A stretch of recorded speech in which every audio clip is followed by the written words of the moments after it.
What's up, y'all? We gonna get started like in 2 minutes, all right? Let's go.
Excuse the short intro today. We got a lot to talk about. We have a whole lot to talk about today, y'all. In the meantime, what's up, everybody? What's up, Miriam? Hi, Top Rob. What's up, everybody? Sinister. Jay, appreciate everybody here. Boy Shock, Shayla, Nigerian Butterfly. Good to see you up in here. I ain't seen you in a minute. I'll say you a few shows ago. 225 Girl, Mrs. Smoke. Dana Dane. What up, everybody up in here in the chat? Arlene, greetings to you, too. God damn it. Greetings. Man, it's a lot to talk about today. You know, what did I tell y'all before? This is a Ten of Hearts year. This is the year of the fade. This is the year of the fade. People who really should traditionally be on the same side calling each other out. Everybody calling out everybody. Nobody's safe.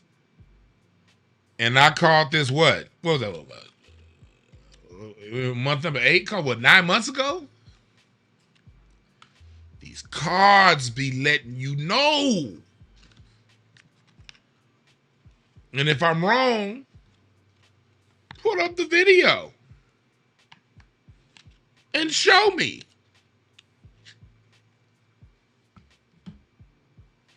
It all comes out in the wash. That's right, Melanated Beauty. Beauty, it all comes out in the wash. So we got a few things to talk about here. What are we going to do first is we're going to hit on a couple quick topics, and then we're going to get to the main 3 topics, all right? But y'all know I like to stay up on the news. And if you didn't hear me, my broadcast yesterday or the day before yesterday, the FAA is hiring. So if you have a child that's really into video games, that can really focus in on things like that, like games and stuff like that, have them holler at the FAA. They'll work 10, sometimes 15 hours a day. But they're gonna be making that cheddar. If you're in your 20s and 30s, you can work 15 hours a day. Hell, I'm in my 40s, and yesterday I pulled a 17-hour day yesterday. I did live. I did an interview.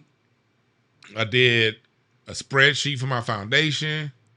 I fixed the Breakthrough website, the cardiology site. What else did I do yesterday? I did my other site. I'm about to start redoing some things on my foundation site. I drove around and did some running around. And, man, I managed 32 apartment doors. I managed 9 buildings, 32 doors. And I still got time to party. I'm be partying tonight. I'm only gonna pull a 10-hour day today so I can party tonight. So you got it. Just make sure whatever you do something that you love. All right? Jenna Kai on TV said you told your nephews? Yeah. Those are that like something like working for the FAA. That's a career job. That's a non AI job. AI is not going to take flight control the same way, because like right now, airplanes, and for the most part, all planes, commercial craft you see are flown on autopilot. But they're always going to have those 3 people in the cockpit. In the smaller planes, the first and the second. On the larger jumbo jets, 3. Even though the planes are flown through autopilot. Air traffic controllers are always going to be needed. Although AI exists and AI is going to help, you're always going to have people bring those planes down. You're always going to need human eyes. Look into those directions. If you don't want to open up, if you don't have a business in mind and you want a job that's going to pay, give you good money, lots of hours, enough that and one of the few jobs left that you'll probably be able to retire on, look into being an air traffic controller. Okay. Look into being an air traffic controller. So let's get into it because we have a lot to talk about today. This here kind of I'm gonna start with kind of a sad story. I saw this scrolling through Twitter a few hours ago, and I feel this brother's passion. Working with kids to the level I've worked with kids, when you see what's coming out of it, it's heartbreaking. These kids are stupid as fuck, and there's nothing you can do about it. And me personally, I've been seeing it for well over, coming up on 20 years now, 15 years. I've been seeing it. You know, I saw it in all of you guys who are under 30. I saw how they did y'all in education, under 35. And I've had days like this teacher in the past. But I want y'all to watch this, man, and then we'll talk a little bit about it, what's happening in our education system. I am on my lunch break. It is, I don't know, 11:30 or something like that. And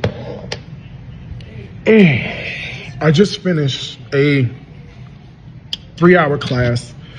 We have what's called block, and block is where first and second periods are combined for subjects that need it. And so I literally broke down in the middle of class because I'm teaching seniors. These kids are leaving high school and going to college, hopefully, after they finish. We had 2 paragraphs to read, 1 sentence complete to write. I gave them the sentence stems. I basically completed the sentence for them in the model. These are 17 and 18-year-old kids, and they couldn't fill in 4 words. 4 words. I gave them the scenario. We annotated together. I gave them the answers before we even had the problem.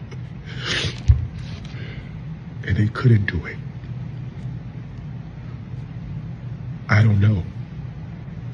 I simply don't know where the problem is. This is only day 2.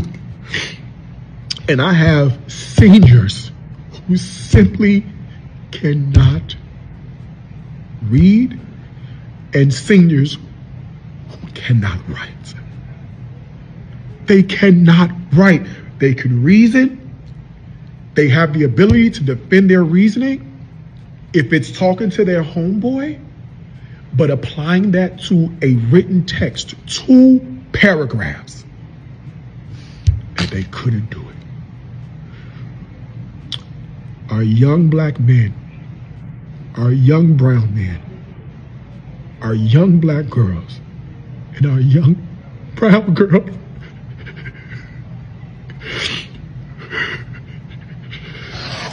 oh God. I feel your pain, brother. And I feel your pain. I feel your pain, man, because my sister's a teacher and we talk. Me and my sister talk all the time about her frustrations with these kids and how they too dumb to prompt AI. These kids a lot of times can not only write an essay, they can not only not write an essay, they too fucking stupid to give the right prompts to AI to write the essay for them. And it's not their fault. It's the American educational system. If you follow this channel, I've talked plenty of times about how during the Vietnam War, when they realized Americans were too smart, Henry Kissinger hooked up with President Nixon to dumb down the education system. And it was a slow dumbing down of the education system that got his death knell with George Bush's No Child Left Behind policy. And when I talked about this a couple of days ago, about Bush being the worst president of the century, you had these fucking idiots in here talking about some Trump. Yeah, nah, Trump ain't nothing. I ain't saying he's good. None of them are good. But George Bush did specific things. And one of the specific things that I mentioned was George Bush's No Child Left Behind policy. It okayed moving along children who couldn't read or write, who could not read or write. And we could talk all we want about immigration this and immigration that. But you have to immigrate people here to this country when the citizens are this fucking stupid. And I blame feminism. I blame male red pill, blue pill shit. Manosphere. I blame the feminists and I blame the manosphere. And I blame these people. I blame all this LGBTQ bullshit. And I blame people who are so caught up in their own political party. I'm a Democrat. I'm a Republican. It's everybody's fault. Because nobody pays attention to the kids. Women so caught up in being feminists and calling everything that offends them misogynoir, but you ain't talking to your fucking kids. Men talking about red pill, blue pill, but you ain't talking to your kids. You talking at your kids. You using your kids as trophies, but you're not engaged in the educational system. I told y'all on this channel when I first started, we have a major issue with the education system, the IEP system. But people are so caught up in their bullshit ass agendas, the parents, that they've allowed the schools to degrade this far. This isn't all parents. To the parents who actually do their homework with their children, salute. Because it's hard on y'all. They put this Common Core shit in, and the parents can't even teach their kids how to do math because the parents know real math and they teaching kids Common Core. Thank you, Obama. That was Obama's fault. But I love Obama. But Obama made your kids do Common Core. And he took cursive out the schools. So caught up in agenda after agenda after agenda, the kids are dumb as fuck. The only kids with brains are the ones who have parents that talk to their kids. Not the parents that talk at their kids. It's a difference between talking at your kids and to your kids. If you have not supplemented your child's education, you have failed your kids. I'm just going to put it as blunt as possible. For those who have younger ones now, you have to be an active participant in this shit, man. You got to give your kids outside supplemental education to the school system. If you just send your kids off to school and think they learning something, you fucking your kids up.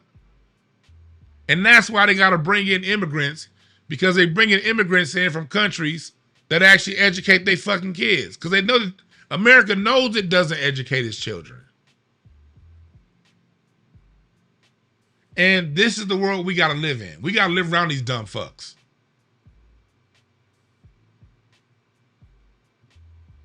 So pay attention.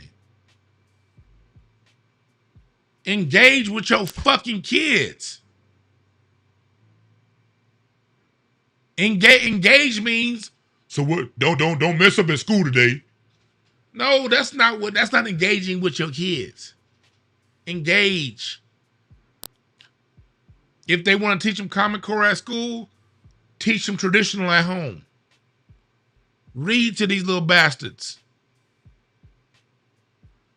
Interact with them.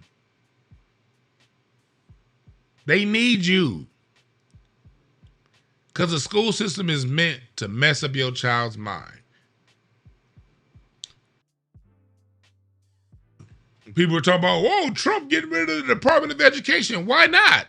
This is what the Department of Education produced.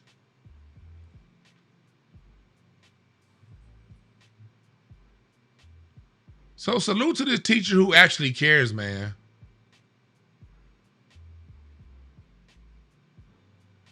Salute to this teacher, man. I told y'all before, the main reason why I read cards today is because I have a passion for helping. But helping on a day-to-day level like him, that fucked my head up with everything I was seeing. Because there's nothing I could do about it. And then when I go and talk to parents about it, they like, well, what about LeBron James? Well, what about Beyonce? Oh, misogynoir. Oh, these women ain't shit. I'm like, no, fuck that. What about your kids, nigga?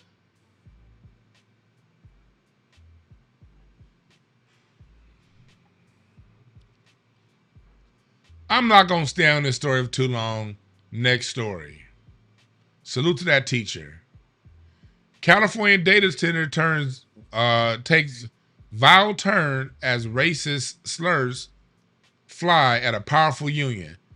Did I not tell y'all my company right here? No, not that. Well, this is my car reading company right here. When you see breakthrough, you tell me, listen to me. Think of me. My company right here started out as an IEP company, working in the schools with these kids. But the parents, it's just I couldn't keep doing IEP because parents think shit should be free. I was doing IEP for that, but like y'all really couldn't afford to pay. I would have parents whose kids had the newest shoes, newest PlayStation games, newest Xbox games, but they couldn't afford to pay my rate to get their kids through the IEP process. So I said, fuck all that. And now I do communication consulting with corporations, mainly unions. Did I not tell y'all these unions are the most racist places on the planet? These these jobs, they don't like us. They don't fuck with us. I don't do a whole lot of contracts per year, but I do a handful of contracts at unions and other corporations every year. This is what I do offline. This is me bringing my offline stuff to online between that teacher over here and stuff like this. This is in California right now. This is some California shit. A bitter battle over massive AI data center in the Bay has taken an ugly turn as a powerful union claims its members were subjected to vile racial taunts, including the N-word, over their support for the project. The North Coast Estates Carpenters Union filed a formal complaint Tuesday to the City Council of Pittsburgh, calling on the body to investigate and better protect people from racial abuse, threats, and intimidations. It's still going on. While all these dumb niggas is talking about black and brown, and I can almost goddamn guarantee you it was browns and Asians on black. I can almost guarantee you there are very few white people involved in this. I can almost promise this was Latinos and Asians targeting black people for abuse. So for all you niggas down south that still think you got some kind of camaraderie with these people because they new to your area, I'm telling you right now, they only fuck with you because you have the numbers. The minute they get the numbers, like here in California, this is what you're going to get. Same kind of thing happening over here in Colorado. They only fuck with you when you have the numbers. So for all my black folks in the South, for all my black folks on the East Coast, DC, Maryland, Virginia, South Carolina, North Carolina, Georgia, Florida. Well, not Florida, that's gone already. Mississippi, Arkansas, Alabama, East Texas. Stop all that black and brown shit. They don't fuck with you. Stop the people of color talk. Stop the misogynoir talk. Stop all these little side agendas. Nobody fucks with you. Nobody. We have to come together within ourselves. The North, the South, the East and the West and the Midwest. We all we got. We need our homeschooling networks. We need our own trade unions. Because look at what happens in the carpenters union. The minute it gets into something, they go right to talking about black people. You niggas better wake up. And I'm not necessarily talking to the people in the room, because in the room, I'm preaching to the choir. If you in my chat, if you follow me and subscribe to me, I'm preaching to the choir. But it's the reason why programs like mine don't get out to a larger level. It's the reason why people like me aren't invited onto some of the mainstream stuff. Because I'm going to talk about this every time they bring up misogyny. I'm going to talk about this every time they bring up LGBTQ.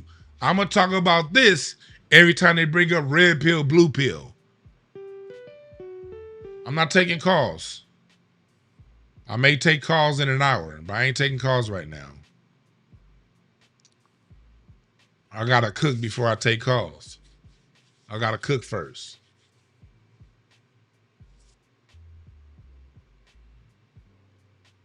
We have to engage with our children. And I don't have and I told you before, the main reason I don't have kids, my head was fucked up working with them kids. And I refuse to co-parent along with 95% of the parents out there. Because one thing I understand about kids and environments shape a child. And in today's environment, you can't tell your kids to go punch that other kid because you're going to have some sorry ass parent that'll sue. I'm going to say this again. For all you parents who engage with your children, who take time with your children, salute to y'all. Y'all the hardest working people on the planet, and I do not envy your position. If you're a parent that actually takes time with your kids, and you know who you are, I don't know how y'all do it. I don't know how you parents that stick to your principles and don't get swayed by popular opinions of the day. I don't know how y'all do it. I think that you guys are the best people on the planet. Parents who love their kids more than just using their kids on Instagram. You know how many people I know that I see, you know how many people, I don't fuck with them no more, but there's certain people I knew who played in the goddamn NBA, some of the biggest artists in the world I've been around, and they only parents of their kids on Instagram. Oh, first day of school picture. Oh, look at my son. Hey, you ain't shit. Kid over here struggling with math, and you over here scrolling Instagram. But the minute it's first day of school, oh, look at my baby. That's 90% of parents these days. So for you 10% of parents who actually engage and do it the right way, you guys are the truth. You guys are the truth. I don't know how y'all do it. My personal point of view is, man, the hell with this culture in America right now. But for you parents who engage and stick to your shit, here go one of them, T Dynamite. I know she engages him. Her and her son Max, I know her son's name, and I never even met the little boy. But I know I be seeing, and she be on it. T Dynamite be on it with her son. I don't know how you do it, T. I don't know how you do it. But T Dynamite's also the first one to tell some feminists get the fuck out of here when she's talking about some patriarchy shit. That's one thing T Dynamite will do. She'll be like, man, get the fuck away from me. She would tell a woman that real quick, fast, and in a hurry.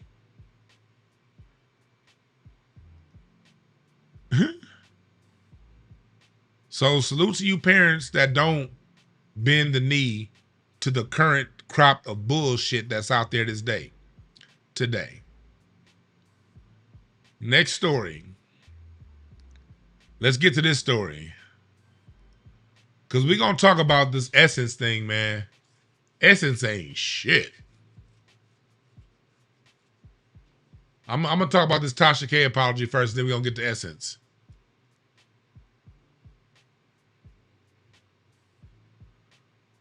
You're right about that. Your son does have a great father. Y'all do a great job of co-parenting. TR Dynamite.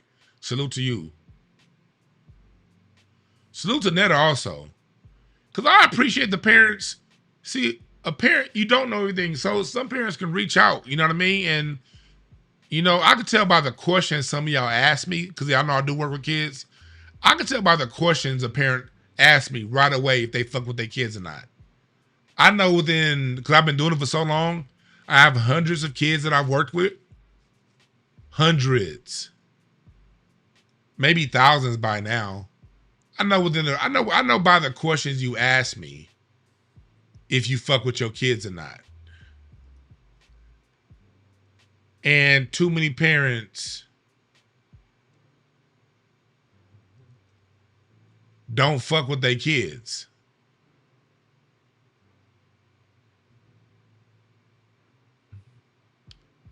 And I do want to say this. Where's the picture?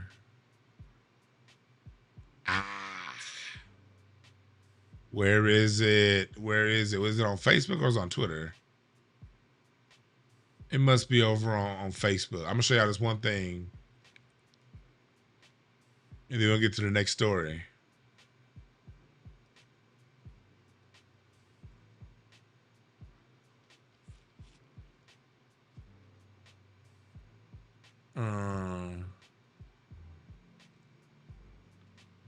Because I saw this on Facebook the other day. Where did it go? Damn it. I can't find it. One of my kids I used to coach just got a job coaching for the University of South Carolina. Oh, I can't find it. I can't find the announcement. He had just made the announcement. But one of my kids I used to coach basketball in is now a coach at the University of South Carolina. Man, I felt so goddamn proud. A lot of the kids I used to coach doing some big things right now, man. It felt so good. It felt so good to see. I can't find it. Damn it. Shit. I can't find it. He must have took it down. But one of my kids I used to coach just got a... Well, salute to my boy Taryn Hart. He's got a job coaching at the University of South Carolina. Yeah, I can't find it. Whatever. Let's get to the next story. Tasha K.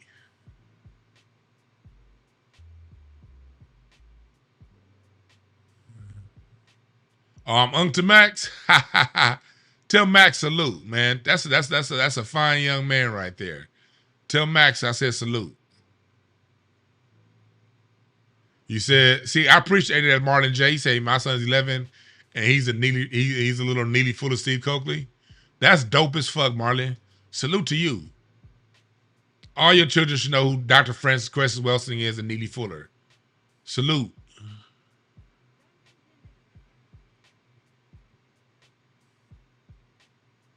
Salute.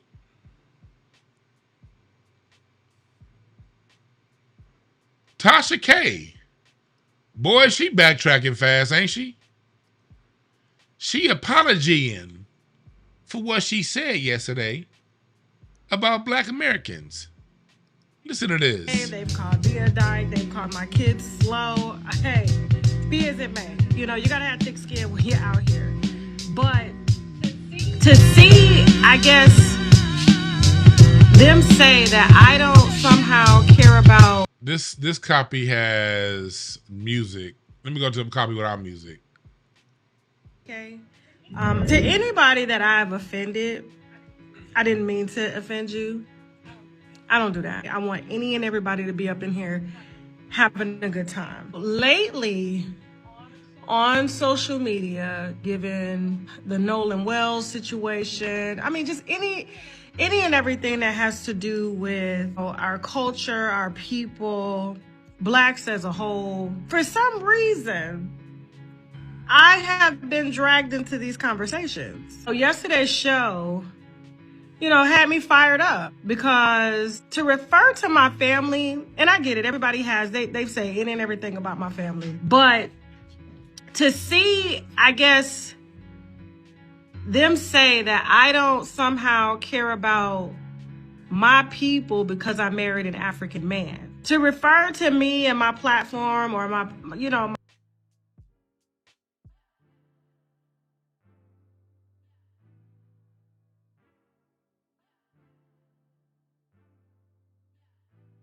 wholeheartedly apologize.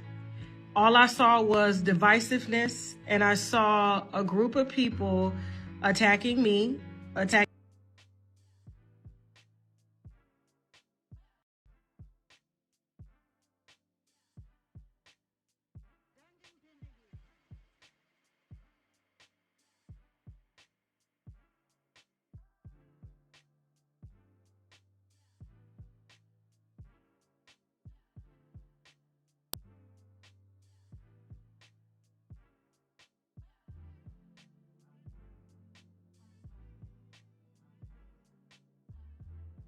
I was on mute. I was on mute. My bad. It's like I don't buy the apology, Tasha K. I don't buy it. Because you're talking about all you saw is divisiveness. Well, what about the divisiveness you see within continental Africans? Your husband's from Mali. I know he talks shit about Nigerians and other people. I know he does. They all do. Different tribes. Everybody, it's like nobody sees divisiveness. Divisiveness don't exist until Black Americans say, hey, we doing our own thing. Then all of a sudden, divisiveness comes into the picture. Where was all this? You didn't see it before? I don't buy it. Let's keep going. Attacking my family, so I attacked back. So I'm grateful to my winos that are on the app, that are educating me, that are emailing me, that are apologizing for, I guess, the few bad actors that are out there. But when you do Google it, that's all that comes up. Divisiveness. No, that's all. No. It's not all that comes up. I don't know who's representing y'all's lineage or our lineage, because I'm from America. I was born here. My mom was born here. One thing that bothers me is when I see black on black, like, racism. I'm completely ignorant when it comes to this movement. I just know how I felt when I was attacked, when my family was attacked, and I decided to just, here we go. It's been around for damn near a decade, and you just now finding out. Remember, she's been buddy with Poetic Flacco, and Poetic Flacco was her little friend. That's the one that discovered the whole. She's the one that sent. Poetic Flacco's the one that sent her that Roland Martin tape. I will lend my platform on Sunday. I want the people that y'all listen to, if they are true educators in this FBA lineage, I want to talk to them. Bullshit. I saw yesterday on my live, people was like, DeJuan, you should go talk to her. No, why? She ain't that smart. Just so they can talk in circles and act obtuse. Why would we give her that?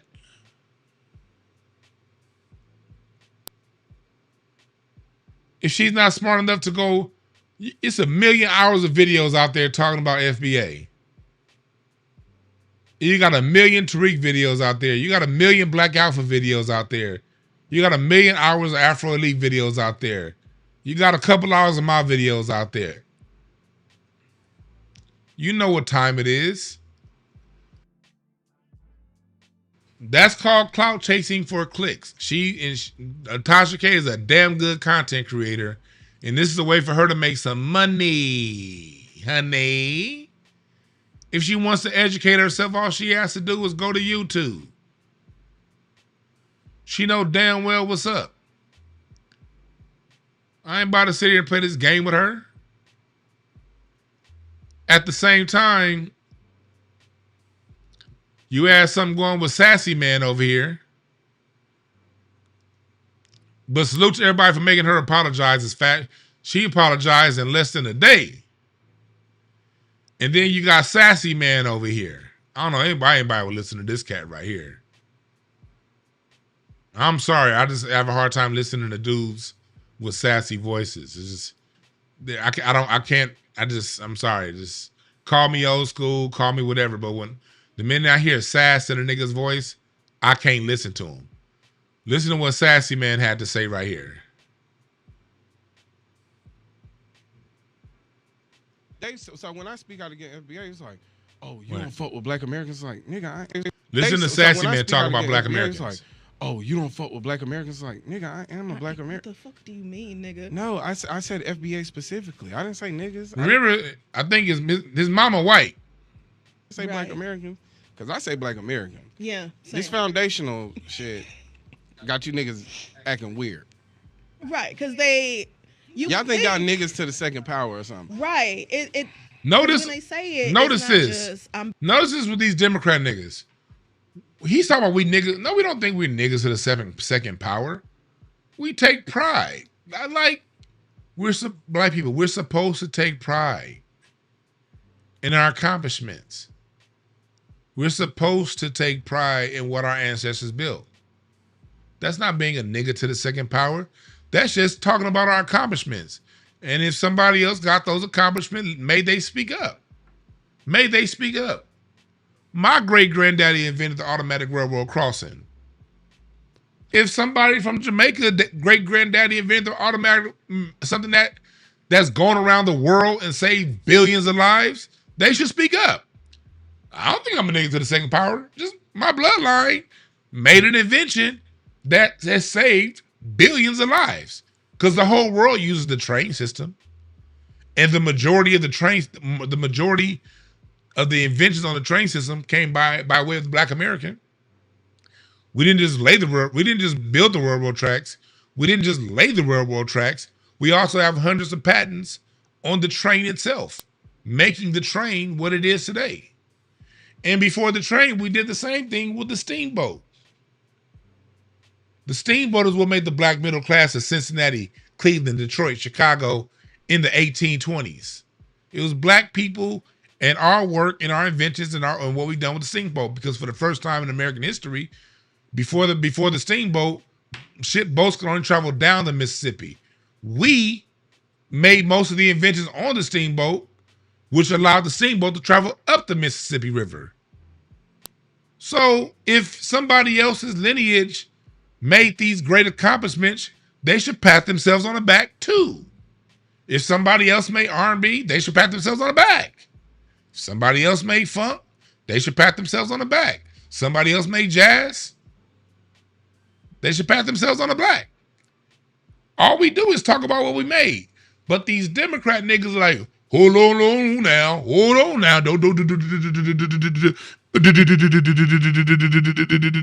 don't get out of place now. Know your place. Know your place. Master gonna get you in check. You's best to know your place. Black American who descended from Black Americans, they saying it like Black American supremacy. And it's like, part. That's the problem, nigga. How do you say it like supremacy? It's pride. I'm proud of my great-granddaddy. I'm proud of my great-granduncle, Carl Glennis Roberts, who has no relationship to my Alfred Hoggett, who created the railroad crossing.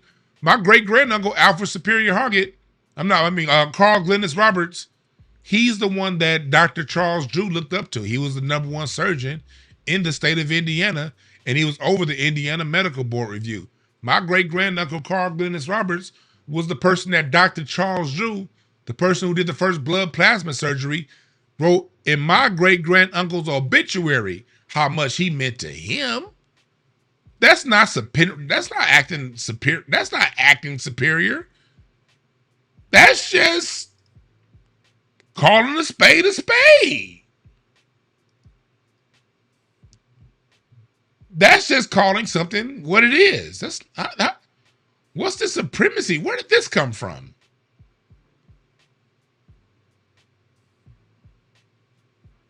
That's what I want to know.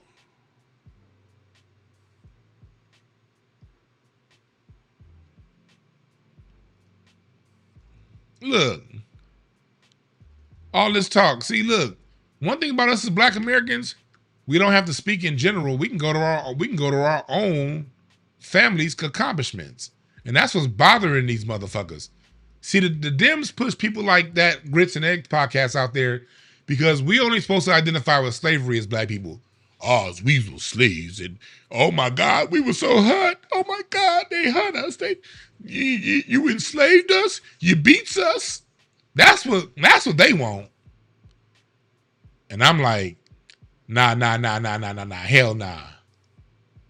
Hell nah. We ain't about to do that. I look at my great granduncle's obituary. Look at who wrote in the medical journal. This is my great granduncle right here, Carl Glennis Roberts. Died in January 15, 1950. He was a teacher at the University of Chicago. You dig what I'm saying? Trained a whole lot of Black doctors. And you know who wrote this who wrote this in the medical journal? Look right here. Dr. Charles M. Drew. The person that, because they'll like, you'll hear Godfrey say, yeah, there was a Black guy who did the first open heart surgery. Who did the first blood transfusion. It was a Black guy.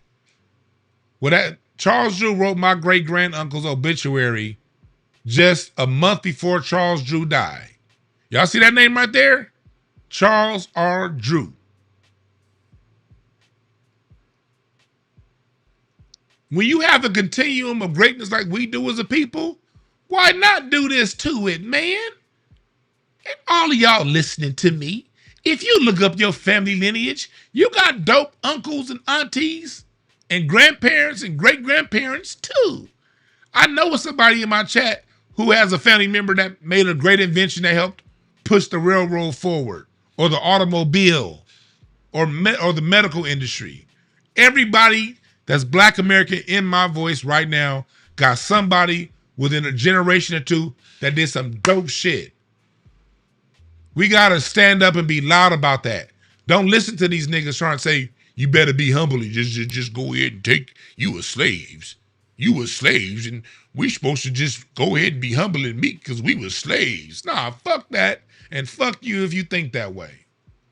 That's where we're getting lost. That's the problem. And then the nigga that y'all listened to was like, it just said it the other day, like, oh, Donald Trump's kind of growing on me. Oh, see. Nah, nigga. And y'all niggas like really hate immigrants. Like, y'all. And listen, here's the thing. You're not going to come over here talking hot about my There goes again. There goes again. You hate immigrants. It always goes back to you hate immigrants. Dana, I appreciate the Cash App. No, we don't hate immigrants. We love immigrants. We don't like tethers. We don't like the immigrants that, like Godfrey, that tether onto our accomplishments. And again, they don't want to acknowledge that.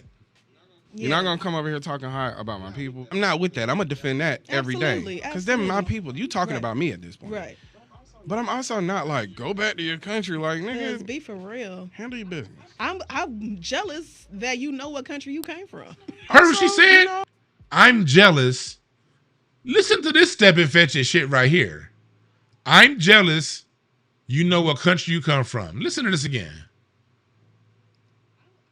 I'm jealous that you know what country you came from. Also,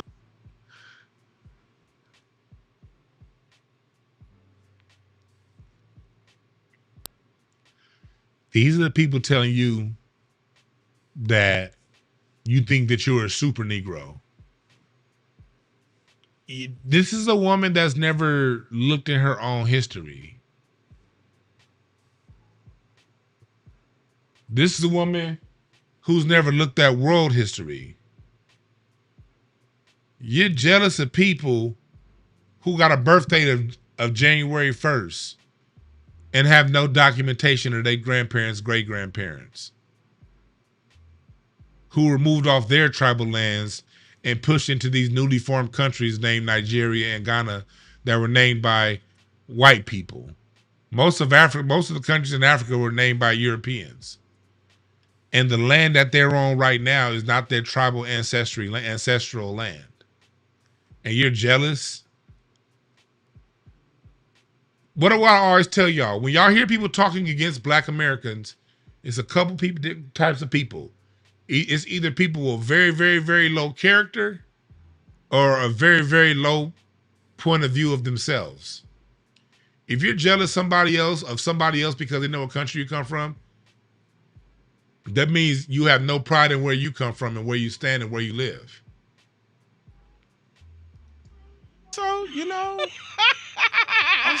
no matter how you arrive here and what you think about yourself, and you think you better than a nigga when you get here, you about to find out. You about to. Brother, real quick. You about to find out that you are just a nigga over here. Yo, nigga wake up call is impending. The nigga wake up call is to the immigrants, not to us. We know what time it is. The nigga wake up call is to I know black, I know meaning ha. The wake up call comes to I'm not black, I'm Nigerian, and I have education. Education.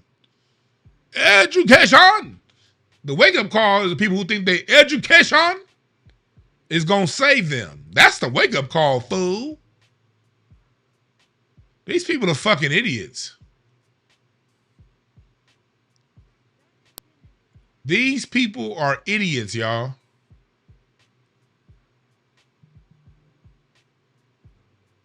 It keeps going back to what I keep saying. Everyone that's shooting shots at us, they either dumb or self-hating. Tasha K stupid, and these niggas are self-hating. And that grits and eggs dude, don't he have like a white mama or some shit like that?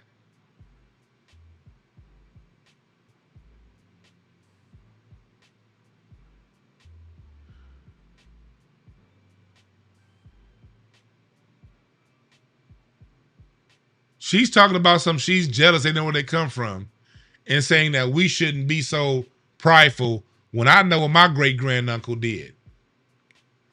And the cold part about it, look, I didn't even mention, because I don't think it's too much of a flex, but Carl Glennis Roberts, his brother was the first, Adelbert Roberts, was the first black senator in Illinois state history.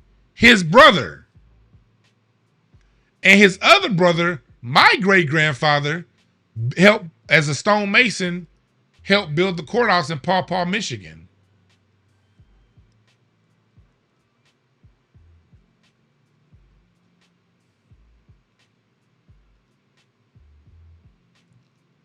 Yeah, I gotta go on a damn.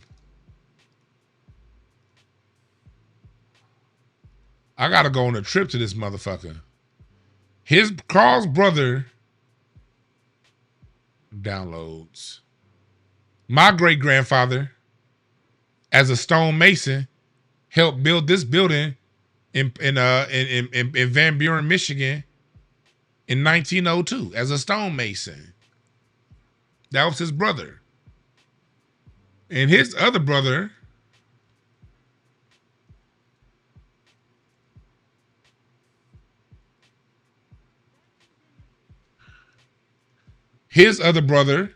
my other great-granduncle, was this guy.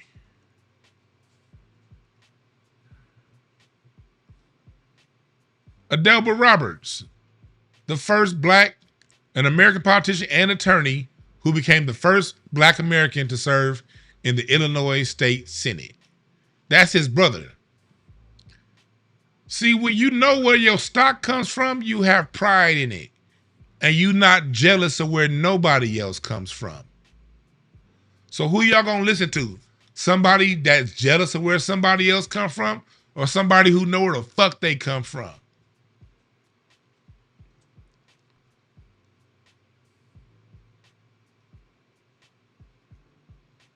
These people are weirdos, y'all. Speaking of weirdos, and we're gonna do a deeper dive on this on Patreon.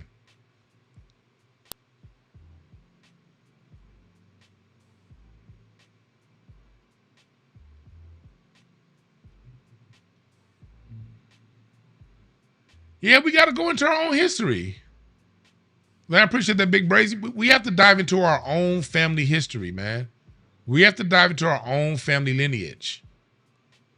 I promise you, all the stuff about my family lineage, I didn't know this shit 10 years ago. When I was We all African. As long as I was saying we all African, I did not understand the dynamic history of my own family. I knew my great granddad invented the automatic railroad crossing, but outside of that, I didn't know anything else. I didn't know I had all these amazing people in my family because I was too busy focused on Africa. I was too busy saying, hey, I'm an African. I'm an African living in America. I'm an African living in America. Meanwhile, I got these dope ass ancestors, didn't even know that they existed. These are the same ancestors now, so since I've tapped into them, they've done an amazing job being with me, ushering me, and guiding me through my life from the ancestral realms. Be proud. Stick your chin up.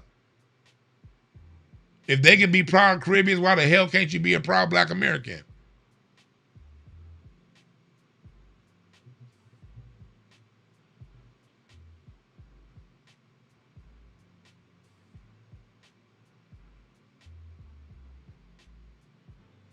Be proud.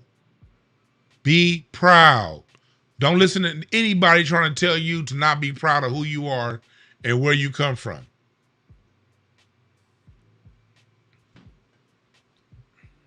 Be proud.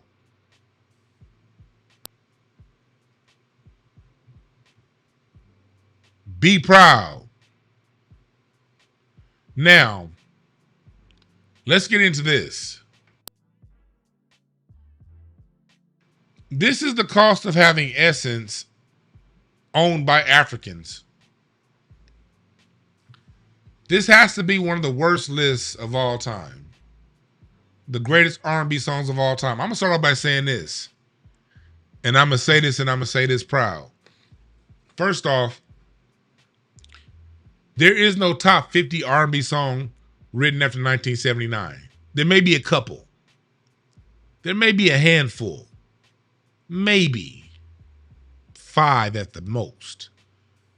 We have to really, as Black people, it's on us to really tap into our culture and where we come from. The record industry started sabotaging our music in the early 70s. By 1980, our music started to become a shell of itself. In the 80s, the industry stepped in and purposely took away everything, all the components of our music one by one that made our music beautiful. And I see people in the chat room arguing over pop, neo soul. A chat room, stop the whole pop, stop the old neo soul argument. It's all R&B. Those are white people categories, and we as Black people, we can't be going around just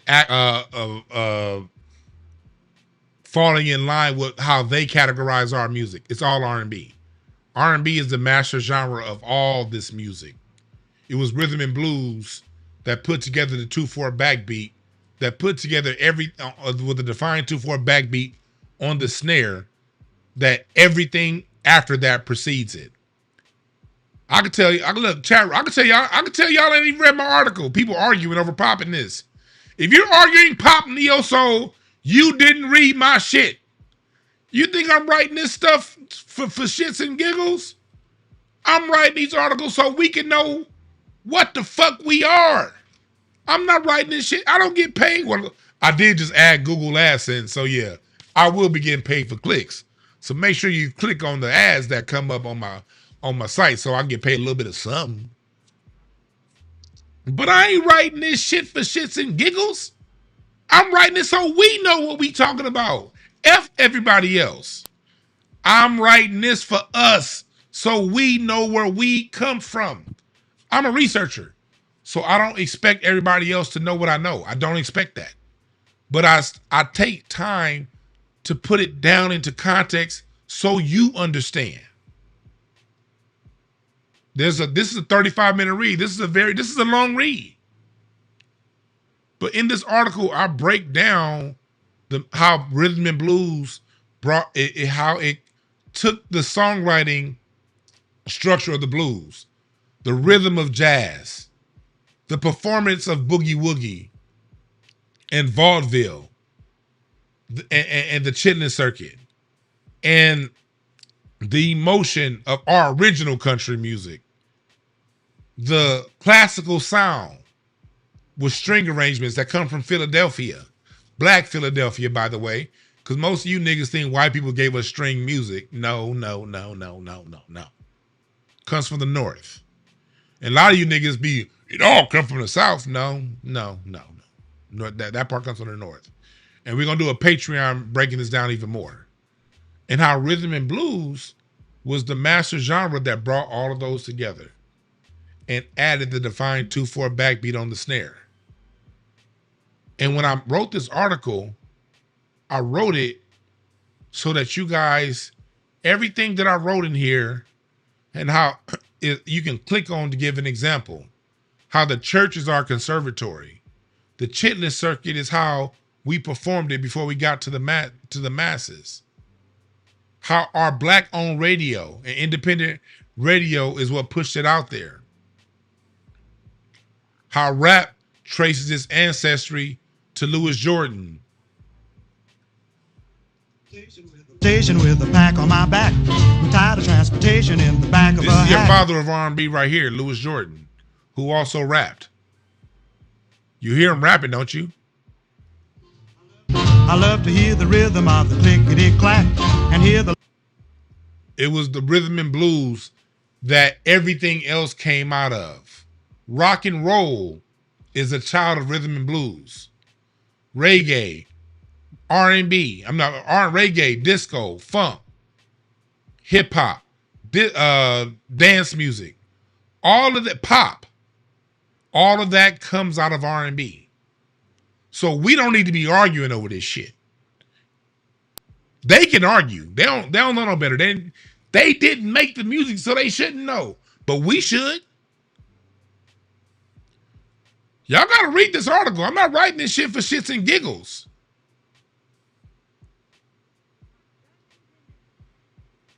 I'm not. So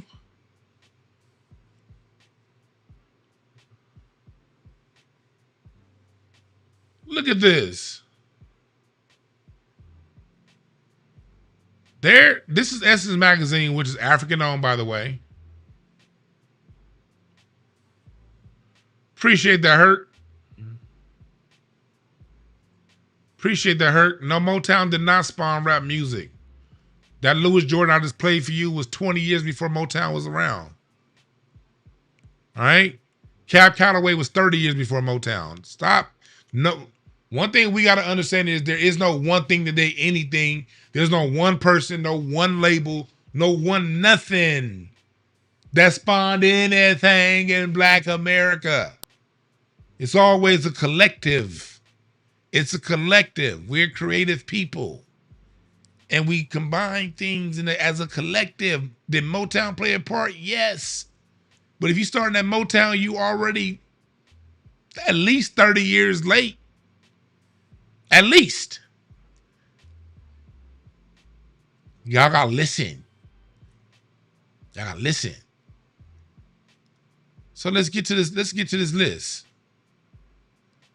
They have Stevie Wonder as number one, which I'm not mad at, but in my personal opinion, as is not even the top 3 song on Songs in the Key of Life. And if you subscribe to my Patreon, we're gonna break all this shit down on Patreon. We're gonna break all this down on.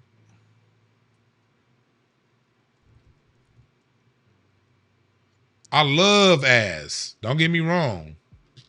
But if we don't go on the album Songs in the Key of Life, just on this one album, my favorite on this album is Summer Soft. I Wish, Knocks Me Off My Feet.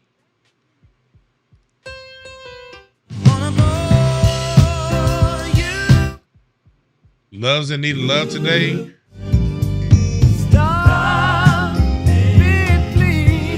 They played that song all day after 9/11. And then I get to As. I love As. But As is probably my 4th or 5th favorite song just on this album. What they did on this list, they basically had AI put together a whole bunch of songs that went to the top. Tevin Campbell, Can We Talk? I love that song. But Tevin Campbell, Can We Talk is not on the top 500 of Black American R&B. Whitney Houston, I Have Nothing, that was great. That was cool, but that's another song that's see, what they did was, this is somebody that was probably born in 1992, putting together songs that they may have heard their parents play.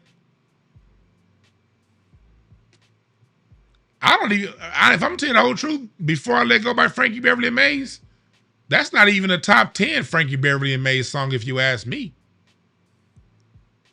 Golden Time of Day, While I'm Alone, Southern Girl, just off the top of my head, they put SWV, Reasons. Reasons is a great song, but in my opinion, that's not even a top 10 Earth, and Fire song. I would put D'Angelo and Lauryn Hill. I think this song right here, Nothing Even Matters, out of all the songs made in the 90s, this is one of the few songs that can stay. This is one of the few songs that can stay out of the songs made in the 90s. We Belong Together? Hell no, that's not top 1,000. Sade Not No Already Love, great song, not top 200. Teddy Pendergrass, Love TKO, great song. That's not a top 5 Teddy Pendergrass song, if you ask me. Fantasia, When I See You, that does not belong on here. I Love Tony Anniversary, does not belong on here. Mary J. Blige, Not Gonna Cry, doesn't belong on here. Jan Jackson, none of these songs belong on here. Forever My Lady, I could put that because Jodeci was such a groundbreaking group. I could jive with Jodeci. Look with this. They only have one Michael Jackson song on this list, y'all. There's only one Michael Jackson song. No Barry White. Of course they're going to say Al Green, Let's Stay Together. Why not? Cliche. LTD, Love Ballad, written by Skip Scarborough. I knew Skip Scarborough personally. And produced by the Mizell Brothers. It's one of the top Mizell Brother productions. Lenny Win, Because I Love You, okay. Marvin Gaye, Sexual Healing, hell no. They only put that on here because that's the song that he won a Grammy on. Marvin Gaye, Sexual Healing isn't even a top 20 Marvin Gaye song. These people don't know shit. Sexual Healing, that's not even a top 20 Marvin. That's not even a top 10 Marvin Gaye song. That's just the Marvin Gaye song that white people liked. Huh?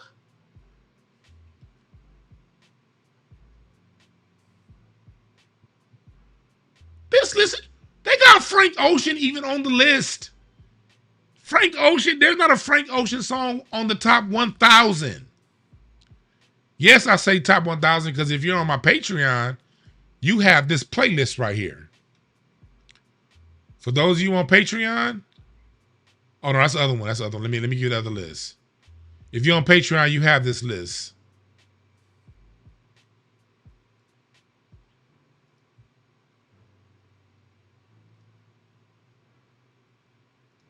And I can look at my classic R&B list. My classic R&B playlist that you guys have on Patreon. This playlist alone has over 1,000. Has 1,000 songs almost.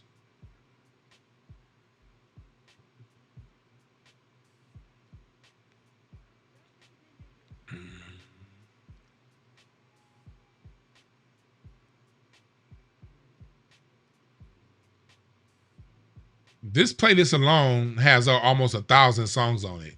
And if you're on my Patreon, if you want to know what R&B is, you got to be a subscriber of on my Patreon. Because on Patreon, we're doing a weekly. If you're in my music university, I've already done a 14-part series on the history of R&B, and right now we're doing an adjunct additional part. I mean, this is just my slower play. This is my slower music, mid-tempo music playlist. I got damn near 1,000 songs on this playlist alone. This is one of my R&B playlists. They don't have this song on the top 50. They don't have this song on the top 50. They got a Frank Ocean song. Think about that. They have a Frank Ocean song over that.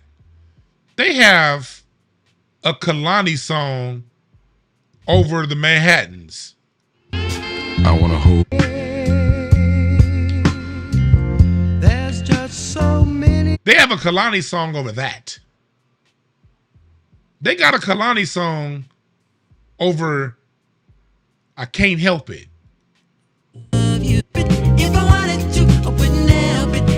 They have Frank Ocean over that. There's no Minnie Riperton. There's no Moments.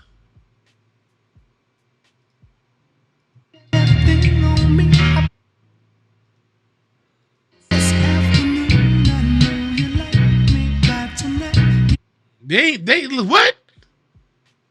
They ain't got no New Birth. Let her cry. What? They don't have no OJs? This is one of my playlists. This is one of my playlists. And if you're on Patreon, you got it. No Rolls Royce?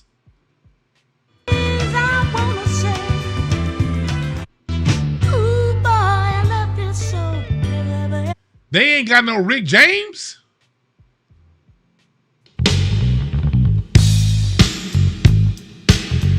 No Tina Marie and Rick James? That's what I used to do. No Roy Ayers. This is one of my playlists, y'all. Then I go to my funk mix, which is also R&B. My funk radio mix. They ain't got no Ashford and Simpson. They ain't got no Barcades.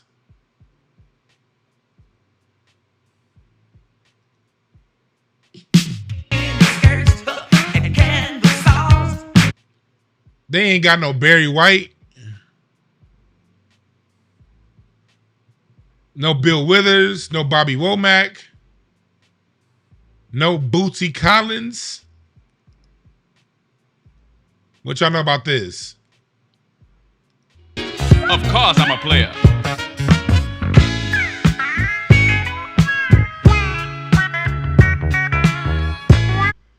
They got Frank Ocean over that? They got Frank Ocean over Chic? Let's go back to this sorry ass list. They got, I like Ari Lennox, but I like Kiki Wyatt and Avant, but I like Renee and Angela better. There's no Renee and Angela on this motherfucker. What's happening here? When did we stop appreciating our greatness in our music? There's no Commodores. There's no, man, pop song gotta be on. This song ain't on top 50. Rest in peace to my father-in-law.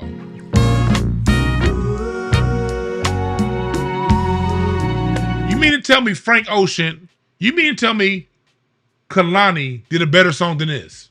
Dream my dream. You mean to tell me Kalani did a better job than Curtis Mayfield? To me. What?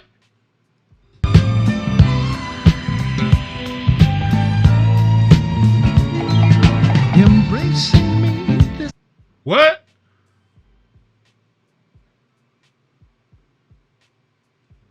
And then I got my Golden Era master playlist. I have a master playlist, and this master playlist is over 1,000 songs. Kalani did a better song than Barry White? This ain't even one of Barry White's top 10 hits, and it's better than anything Kalani ever did.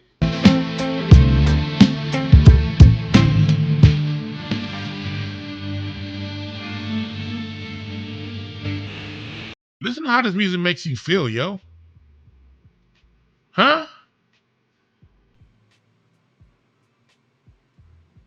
Look at this list. You mean to tell me the list that there's no Blue Magic?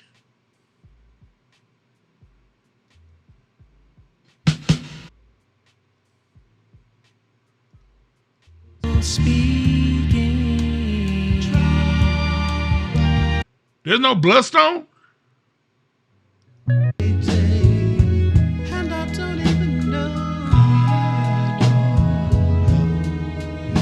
Huh? There's no Bobby Burton, James Brown? Roland, I know you got. They got Frank Ocean over this? If you didn't want to be here, Huh?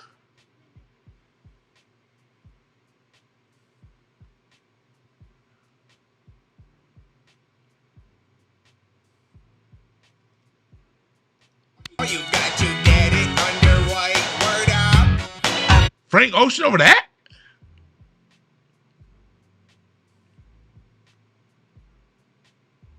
Huh? Kiki Wyatt over Sherelle?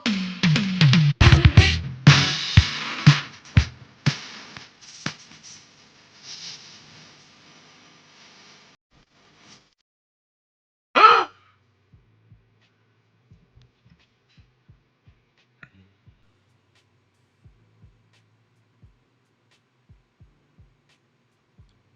I mean, are we serious here?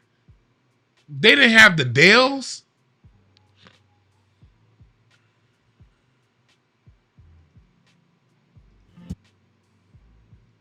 I love you. I really love. No Delphonics? Do we understand how much the Delphonics meant to music?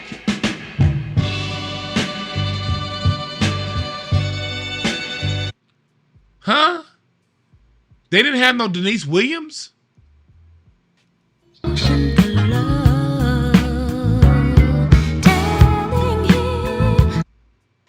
What? No Emotions?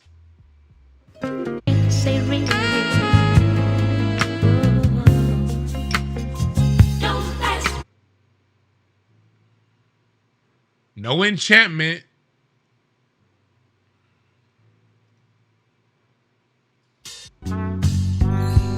Something strange is happening. And when it comes to Frankie Beverly and Maze, you done missed out on so many Frankie Beverly and Maze songs. We Are One.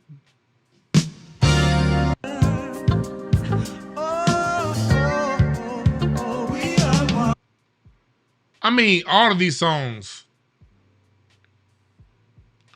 I mean, forget, they didn't even go back. They didn't even go back to the 60s.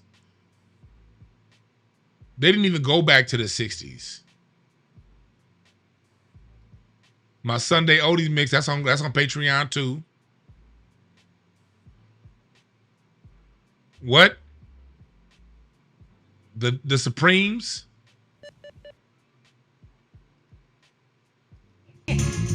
Reflections of the way life used to be. The Supremes broke the ground on how to make a black female group pop.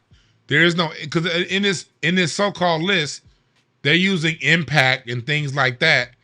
There were no popular black women groups. There were good black women groups, but no popular black women groups before the Supremes. The Supremes broke the mold with this song right here.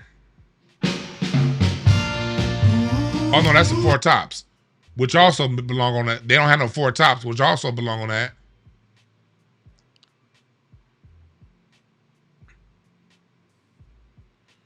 I mean,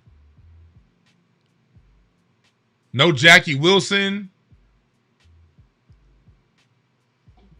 This song paid for Motown to get started. Calling your name. Peaches. That was written by Berry Gordy. And it was these songs that gave Berry Gordy the money to start Motown. This song right here laid the groundwork for hip hop because it was the first time a hook became the song. Please, please, please. And that's before James Brown even got to funk. Say James Brown never changed the sound of music and never got to funk. The song Please, Please, Please was the first song that allowed a vamp, a hook, to become the lead. It never happened before Please, Please, Please. We have such a deep story, y'all. We have such a deep story. Smokey Robinson. Tears of a Clown. Tears of a Clown's talking about when you feel foolish. When somebody does something wrong with you. They don't even have no Smokey Robinson on here.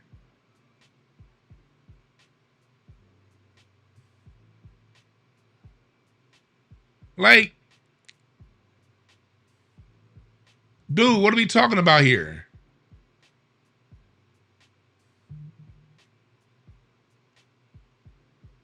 Now the question is, there are people over here saying that might be like, oh, Dewan, because I saw this one tweet earlier. I saw this one tweet earlier. Somebody tweeted me earlier. Was it this one? Where was that tweet that I put up?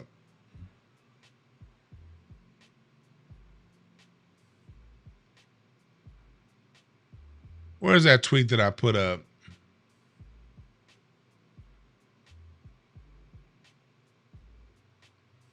Where is it? Where is it? Where is it? Where is it? Where is it?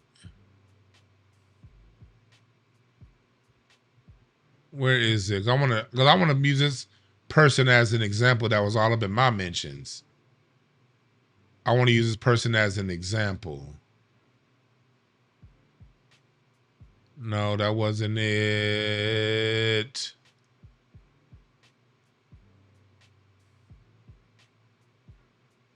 Where is it?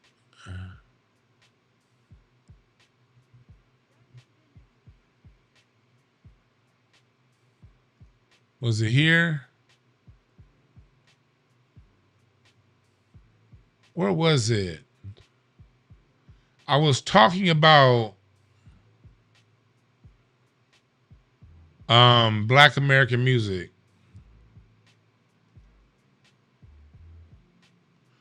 Let me see. I'm gonna find that post because I want to use this person as an example. Here it is. Here's a post. I wrote a post. I said, honestly, there are only a couple top 50 R&B songs that were made after 1979. The 80s was watered down, and by the 90s, R&B was a shell of itself. R&B post 2000 is just flat out trash. I'm talking about popular R&B. So people, they know that I'm into old school music. They know I'm into old school stuff. So someone had the nerve to write, I respect your opinion, but this is out of touch. They used Sir as an example. Snow and Ari Lennox and Raven. Snow and Raven Lene, first off, they're whisper singers. They can't sing at all. Daniel Caesar spent his whole career trying to sound like the 70s. Ari Lennox is cool, but can Ari Lennox sing like a Rufus, like a Shaka Khan? Hell no. I love Anderson .Paak. And so they tried to use the argument that, hey, Dewan, maybe you're out of touch. So I wrote back, out of touch? Nigga, you know who I am? Does this look out of touch to you? This was Sir 2 months ago. I just went to go see Sir like what, 2 months ago? Nigga, I'm in these streets, y'all. I know who the new artists are. I listen to the current music all day. Don't think just because I talk so highly about 70s music, that's all that I listen to. I was like, out of touch, nigga. This is out of touch you. I love Anderson .Paak. Nigga, better know the fuck you talking to if you think I'm out of touch. I promise you I done been to more concerts in the last 3 months with current artists than you've been to in the last 10 years. I can promise you that. Much as I'm at the Blue Note listening to who's out now, I ain't no out of touch nigga. Now, let's talk about why I always say I said music before 1979. You can't compare the two. The last time Black Americans made R&B without any input from those people was 1979 into 1980. after the 80s, these machines we didn't necessarily want came into play. How do I know that? Because my father-in-law, when he was making music and composing music, he told me when he was at when he was at Motown about what was happening with other producers and how producers were forced to start making electronic music. Producers' budgets were cut. They stopped adding background singers. They took away the horns. They took away the string arrangements. They took away the sophistication. Rhythm and blues is a very sophisticated, highly sophisticated art form. Rhythm and blues is highly sophisticated. What's my evidence that music before the 70s is the best? My man Charlie Burrell said it from Death Row Records. Shout out to Charlie Burrell. Charlie shouted me out on a podcast that he was doing the other day. If music post 1979 was that grand, why ain't nobody sampling? Why is the 70s still the most sampled genre now? We done went through the 80s. We done went through the 90s. We done went through the 2000s. We done went through the 2000 teens.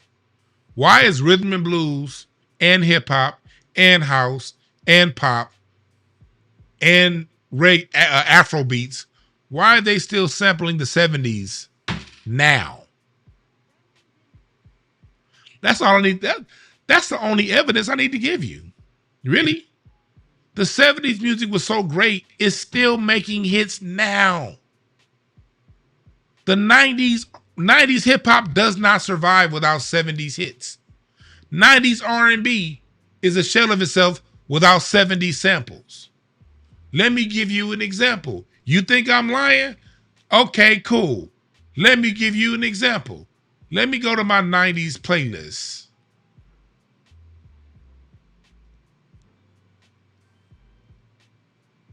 No, let me go to Spotify because Spotify give me I can pull shit up better, faster through Spotify.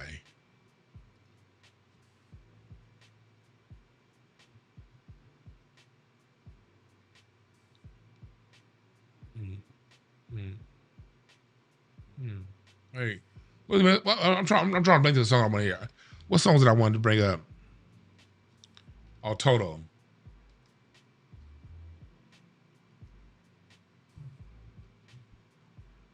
One of my favorite songs.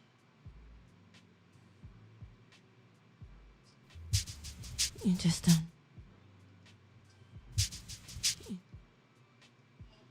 Brother, listen.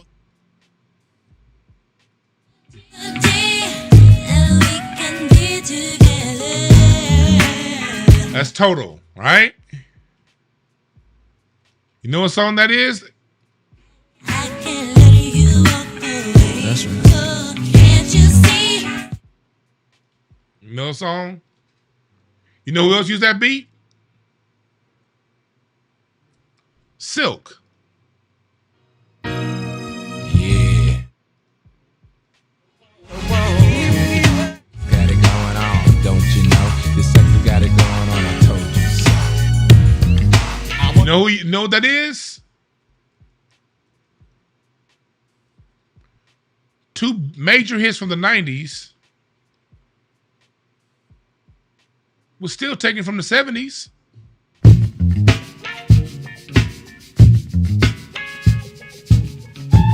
James Brown wasn't just getting samples. Hip hop wasn't the only thing sampling James Brown. Two major hits out of the 90s, one song from the 70s. Biggie Smalls, all the Biggie shit. All the Biggie shit. Hypnotize. Come on. Hot, sicker than your average. Pop a twist. You know what that is? That's Michael Henderson on bass.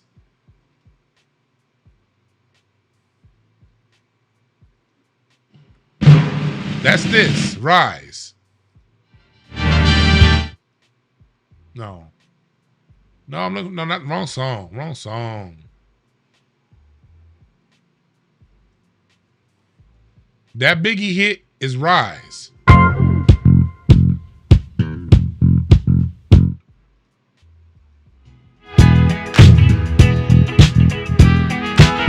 That's Rise by Herb Alpert. You can go down the line with Biggie. Y'all remember that song Player Haters? The song that got Player Hater put into the lexicon?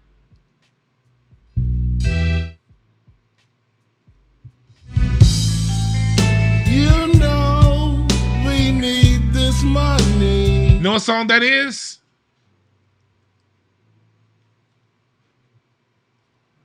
That's the Delphonics.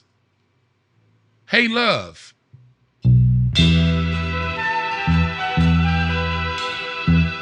Heard that?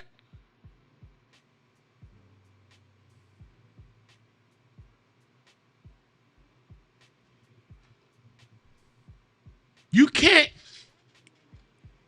Music still hasn't gotten over the 70s. It still hasn't. You can't be a derivative and be better. You can't.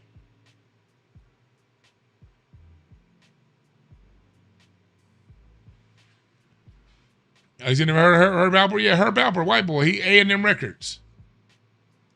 The Tijuana Brass Band, but they're from LA. But that bass line you heard, Michael, dude, that Biggie, when they had all this East Coast sound, that was a man named Michael Henderson on the bass.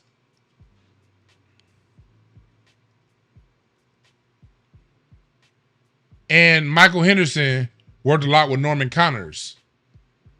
And Michael, this is also Michael Henderson right here. Y'all know this song?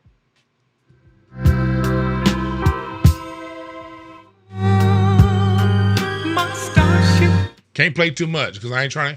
We're gonna go further on Patreon. We're gonna go further on Patreon. You cannot pick a sample over the original. That just doesn't make sense. It's not even logical. When you go to this list,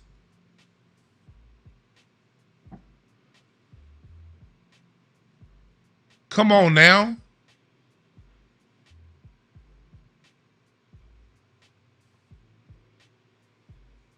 Keisha Cole? What?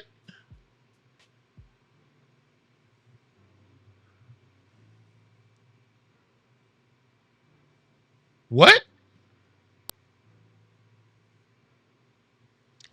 And here's why that's so important.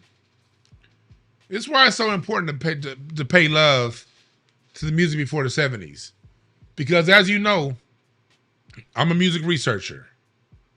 And there is no, when you're dealing with the beginning of R&B, and if you're in my Patreon, you know this. From 1945 to 1979, they didn't sample. The music of the 70s didn't sample music of the 60s. The music of the 60s didn't sample music of the 50s. The music of the 50s didn't sample music of the 40s. Everybody had to make their own bones. In music, before the 80s, really before the 90s. If you wanted to make a song, you had to make it from scratch. They're talking about impact. They're talking about impact, and they didn't even put any songs in here from Big Joe Turner.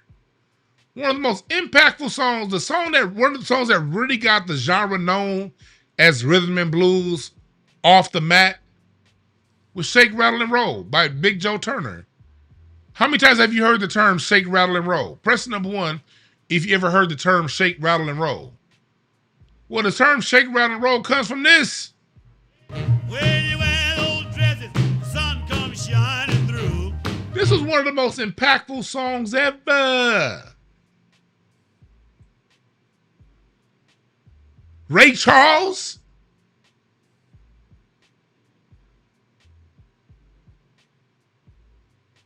I mean, our music had a steady progression.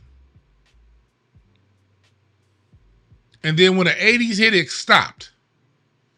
And then when the 90s hit, they went in reverse.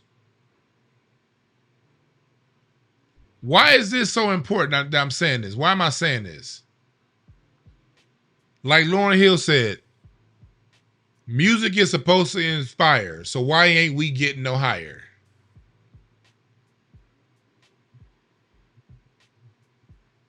Music is supposed to inspire. What happened was music pre-1979 made you get about your seat. It made you feel something. Had the gospel in it. Had live bands. It wasn't trying to strip down and take from what came before. It was about moving the sound of music forward better. You have to understand, live drums mean something. A drum machine can never replace a live drummer. The drums are the heartbeat of a song. And when you take live drums out and put a program on there, you've instantly cut away at the character of a song. Instantly. It becomes a repetitive thing, not a feeling. In the 90s, they took away background singers. How do you put a song in there without background singers? Why do background singers matter? Because background singers give the harmonies that lift your spirit. There's a cause and effect relationship between music and your mood, music and your spirit, music and your interactions with other people, music and love, music and all these things. And you gonna put Kalani on that list? Are you supposed to be a black publication?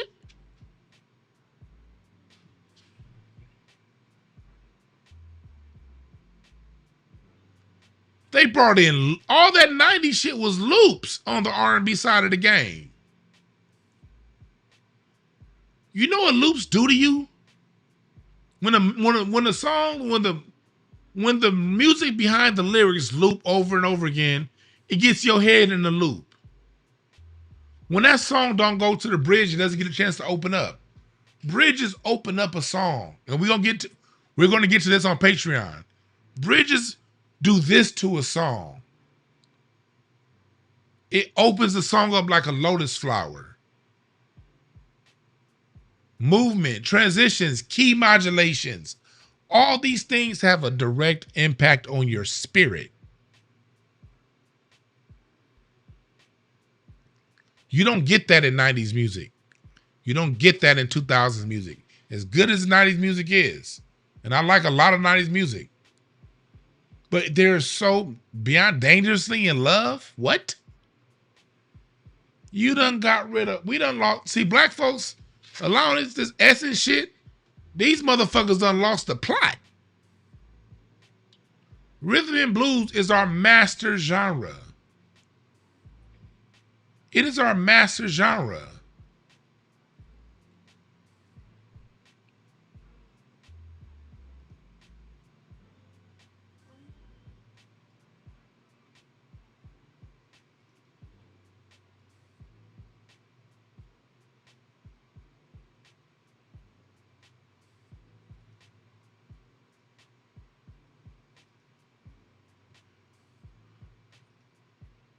Come on, why ain't you playing? Damn it.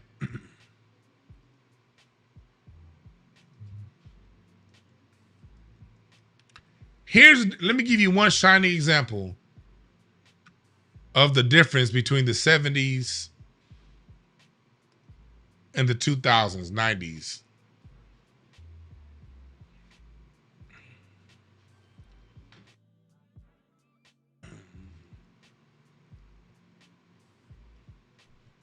This is the 2000s.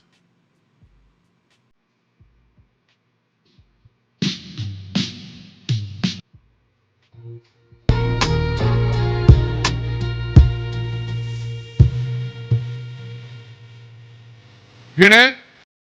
That's Ashanti. And then you get to the real deal.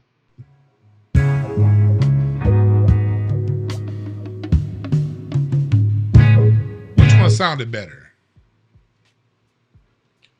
The Look of Love is a whole grand ass orchestration that crescendos and climbs. A 12-minute song that takes you through varying It takes you through varying emotions. You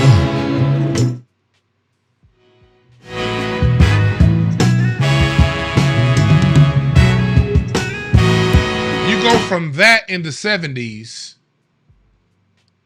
to this at the change of the century.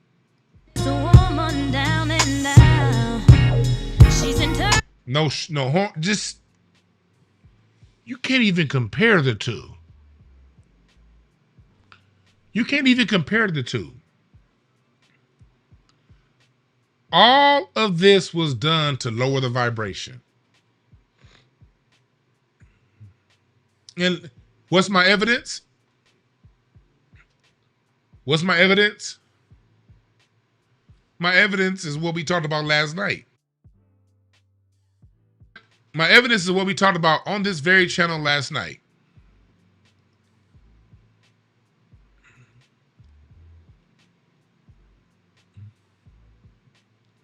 Where's that tweet?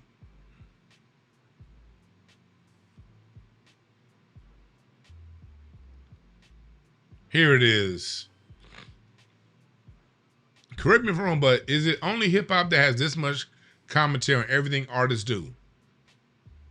And in hip hop, that's mostly all today's popular music. Remember, rhythm and blues had to be intentionally cut. Rhythm and blues, the beauty of rhythm and blues was intentionally taken away so hip hop can rise. The rise of hip hop has a direct correlation to the lowering of the quality of rhythm and blues. Direct correlation, literally dollar for dollar, budget wise. The result is what we get today. Who's your top five? Arguments. No one can really decipher or break down a song. No one ever talks about the beauty of a song, the way it made them feel. But people will talk to you about how much a song sold.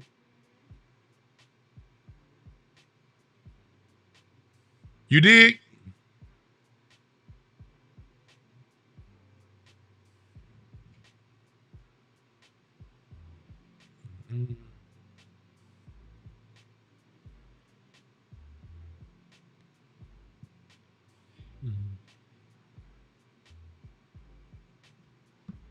There's a cause and effect relationship. And there's nothing wrong with them. Like in the 80s, you had power vocals. In the 90s, you had great writing and good vocals, but the production was trash. Let's call it what it is. The reason why nobody's sampling the 90s is because there's very little you can sample out of a 2-bar loop. Bridge is gone. Vamp's gone.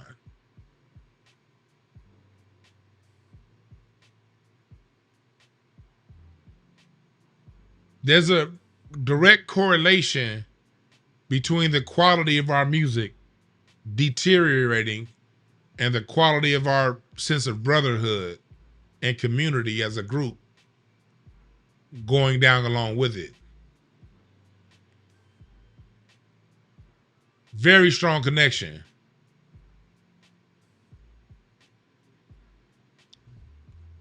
Very strong connection.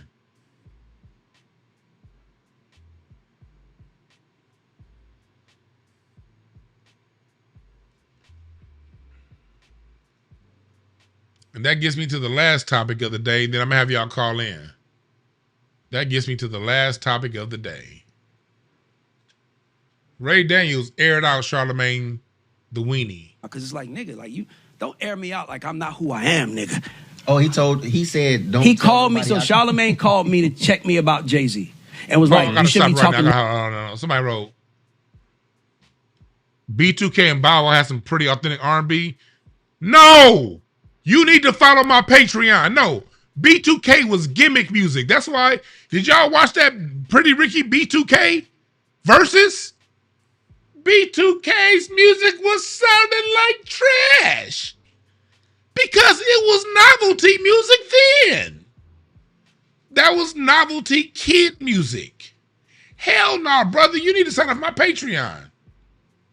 No. B2K was my era too. I was in high school when I was in early college. I was like 19 when B2K dropped. I was in high school when Bow Wow dropped. Bow Wow dropped when I was in high school. And I knew when Bow Wow dropped, he wasn't shit. That ain't no authentic R&B. That's trash. I'm going to need y'all. Look, people.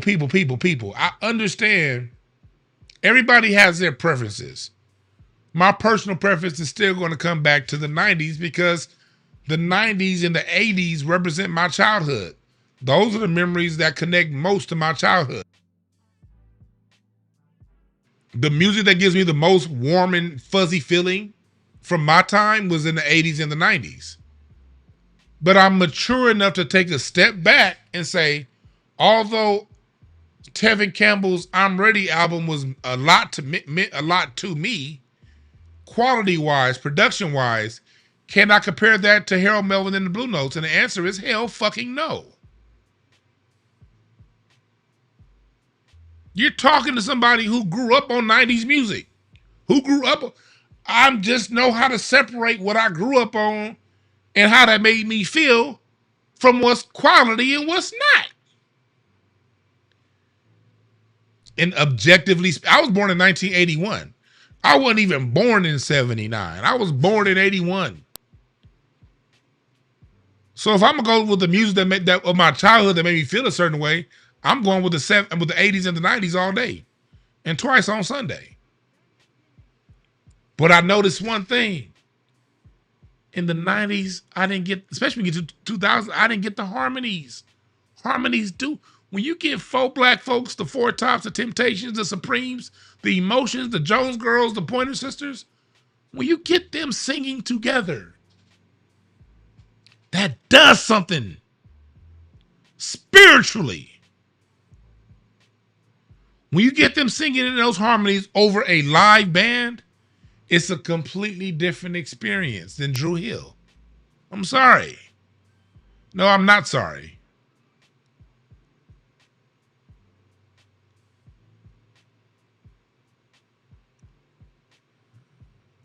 That's why y'all gotta join my Patreon if you want to know better. Because my Patreon is the Music University. If I don't put out another video the rest of the year, it's going to take you the rest of the year to finish going through my Patreon with all the examples that I'm giving you.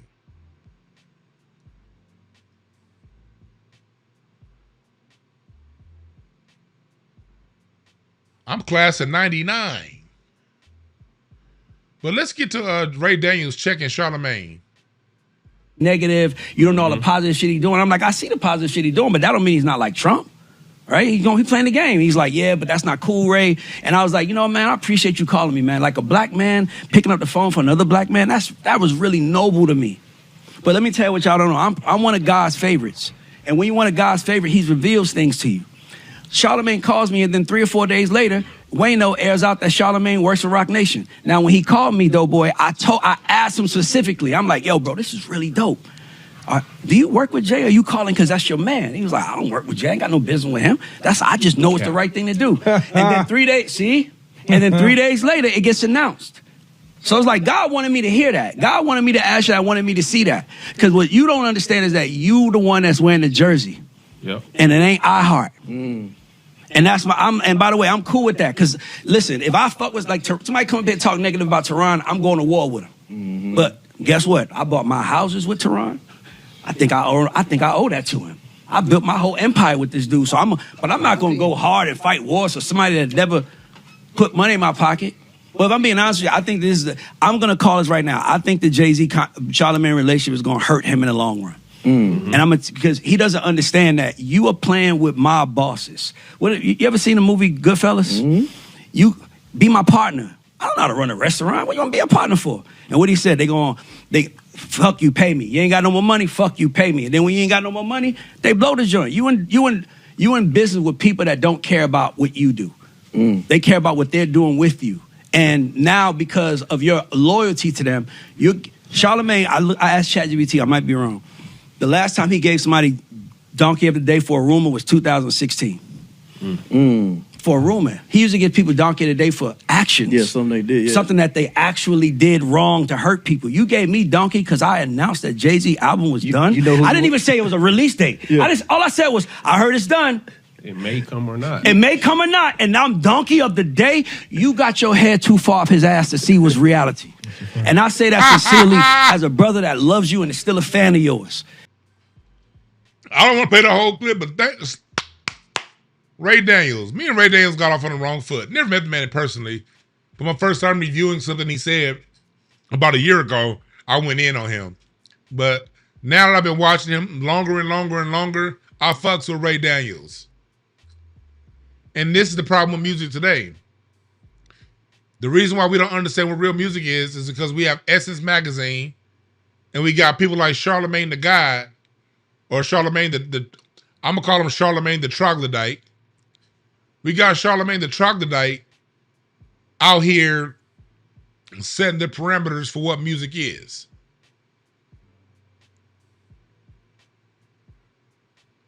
That's the problem. We got Charlamagne the Troglodyte out here, and you over here getting your opinion, and they spend all day talking about top 5 this, top 5 that. And Ray Daniels been somebody who's really into music.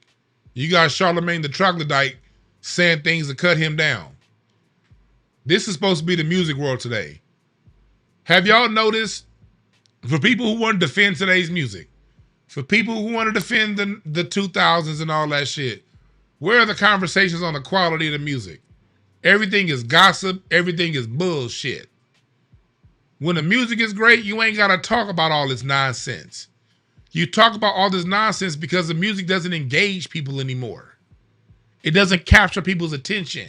It doesn't capture people's imagination. That's the biggest thing right there. The music has lost its imagination. Music has lost its imagination. When you hear Fantasy by Earth, and Fire, the minute you hear this, your imagination starts to flow. The minute you hear that, your imagination is ready to, like, what is this? I remember my first time hearing Fantasy. I was listening to 92.3 The Beat. And I was playing something, I forgot what I was playing. I think I was playing I think I was playing like LSG when they were out. I was playing LSG, LeVert Sweat Gill. And I love that group. I love the LSG. And the song felt good. Then I heard this play. It just, when I heard this, I was like, what the fuck is that? There's a space, and the world can't erase this. And you start there, and then you crescendo. That does something to your spirit, man. That a Kalani song can never do.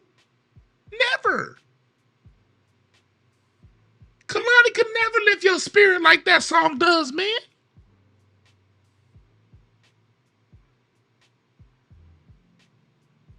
It's impossible.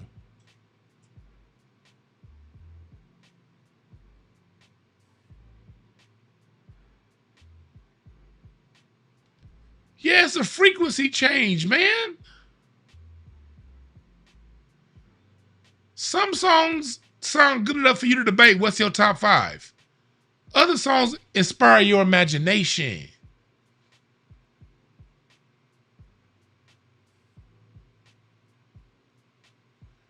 And people keep bringing up Hertz. I get the Hertz talk. I don't deal with the Hertz because Hertz is 420 Hertz versus 322. That's not necessarily my lane. I understand. But you know what I understand more? The key of G, D flat, A minor, and what these keys do. Because when you play live, it ain't about no hertz. I mean, live concerts, a good musician is a good musician. I don't know what hertz that bass amp is turned on. But I do know what that bass player is playing into is affecting my soul. Cymbals don't have a hertz. I tend to stay away from the hertz conversation because what I find is most people who I'm not talking about nobody in the chat. But when I scan YouTube and I listen to people talking about hertz, most people don't know what the fuck they talking about. Like when I be scanning these, especially these metaphysical channels. See, what happened is they moved things from 548,000 megahertz and they made it to where it's only 15 megahertz. And when they moved the megahertz, it's what made us move our sound. I don't know about that. But I do know that if you take a sample of a song, 2 bars, and loop it, that doesn't give me in my spirit the freedom of when you take away the bridge of that song, the key modulations, cymbals. As a drummer, one thing that they've done, they've taken away cymbals. When I'm playing, every time the drummer hits a cymbal, the cymbal does this. Music is tension, release, tension, release, tension, release. You build up a tension on a hi-hat, and then you release that tension by opening the hi-hat.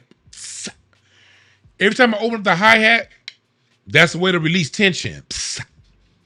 Every time I hit a cymbal, that's the way to break the tension. Tell me the last time you heard a cymbal get hit on a song. I don't know shit about megahertz, but I do know that cymbal is going to break tension. I know every time I lift that hi-hat, it's going to release pressure. That's why disco is such a dance music.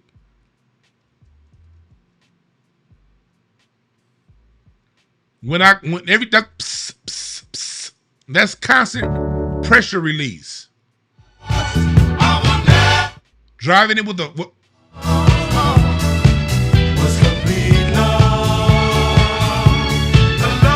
I know as a drummer, when I go 4 on the floor and I'm hitting that pulsating 4 on the floor while releasing tension every time I lift that hi-hat, it's a tension release relationship with the song that goes directly to your subconscious. Because remember, 92% of brain activity is unconscious and subconscious. What they did was they took away the things that make our subconscious tickle.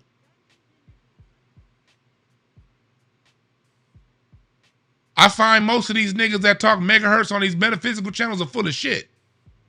Because they'll talk, ooh, frequency and megahertz, and then they'll program a song with a drum machine. Nigga, you lost the point. Go hire a fucking drummer to do that song. That drum machine can't do what a drummer gonna do. I don't give a damn what megahertz the song is at.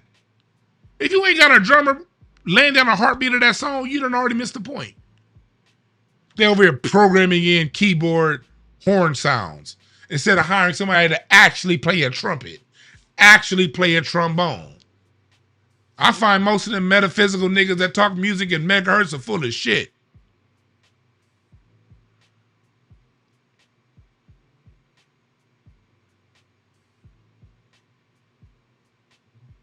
That's what I find.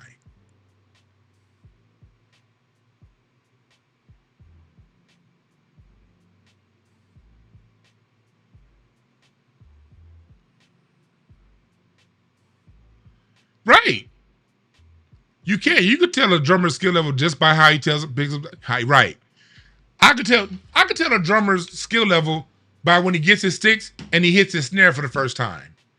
The texture in which you deliver your snare strikes, I know off top if you're good or not.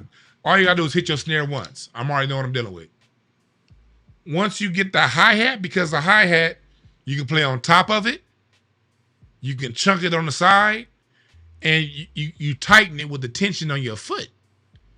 And sometimes songs require a slight opening of the hi-hat to let the air out. Sometimes it requires tightness. Let me give you an example.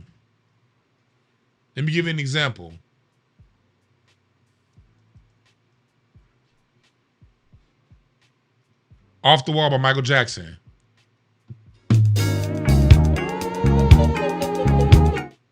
I love the way John plays the hi-hat. He's a white boy on drums, by the way. but he's very, very technically sound on a hi-hat. Just every time he lifts that hi-hat, pay attention and feel the pressure release.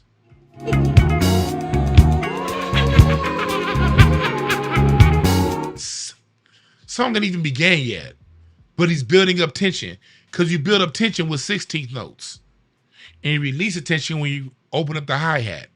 I don't know shit about megahertz, but I do know that when I on a hi-hat, a 16th note is going to give me a certain tension. And every time I release a hi-hat, it's going to release a pressure.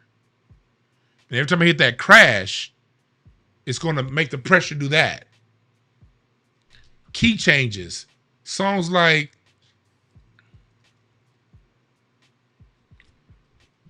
you want to know what a key change, what a modulation does? If you want to understand how beautiful a modulation makes you feel in a song, look no further than Make Me Say It Again, Girl by the Isley Brothers.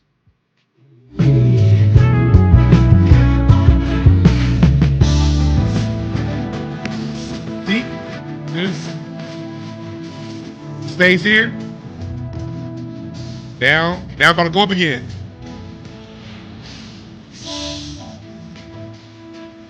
You see how every time they just vamping Grow You All I Need. For those of you who think Kool Herc created the loop is nothing but a vamp. That's a vamp. They're just vamping. Imagine that today. Beyonce fucked it up, by the way. Well, I don't have to imagine. I got to listen to fucking Beyonce's version. You're not going to, like, when you just program a drum machine and you're going to just loop-de-loop-de-loop, you don't have the space to do these slight little climbs and things like that. Same thing on songs like Summer Soft by Stevie Wonder. No, not that. This. Oh, yeah, that. Yeah, this is good. Same thing like on Summer Soft. And I'm about to stop because my man Justin Hunt just hit me. I'm about to do Culture United. This song, it starts off at a simmer. It simmers. This is what we call a simmer.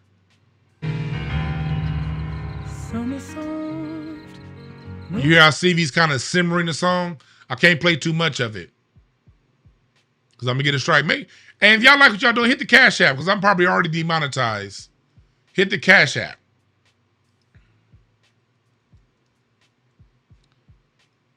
Hit the Cash App.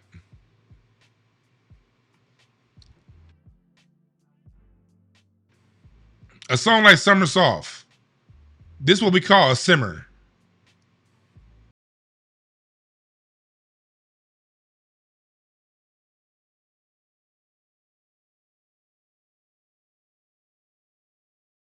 Goes through and he builds it up. But when he gets towards the end of the song, he keeps modulating. I think he's going up like, what, a half step? For those of you who do keyboards, let me know, is this a half song? Or is this a half step or a whole step that he's going up?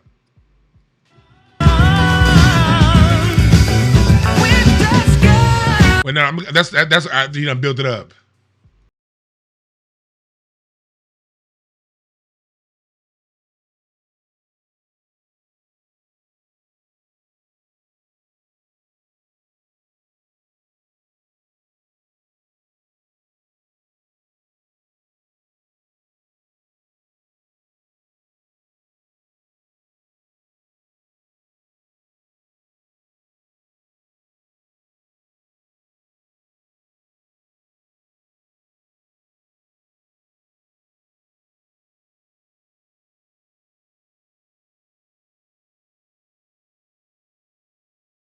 Goes up.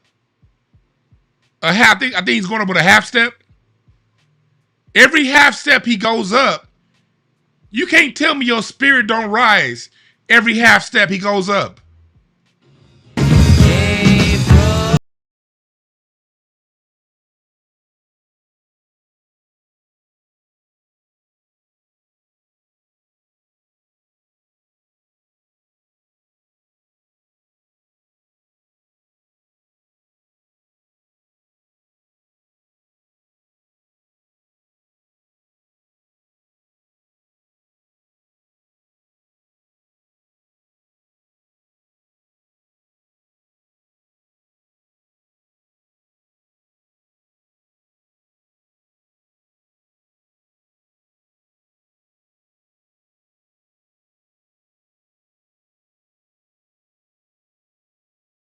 lifts your spirit a half step.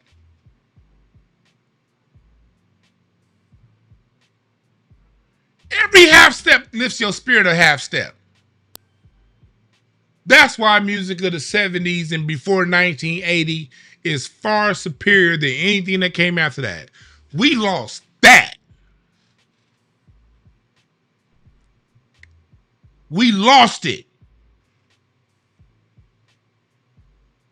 And you can like whatever song you like. I'm cool with that. But you cannot compare that shit musically to this.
One is music, the other is sounds.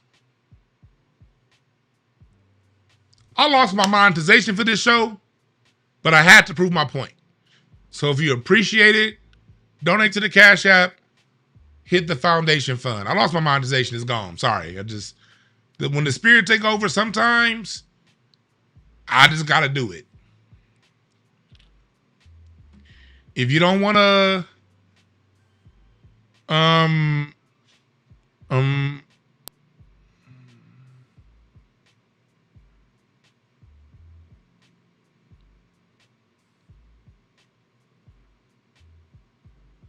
you don't want to, that's cool.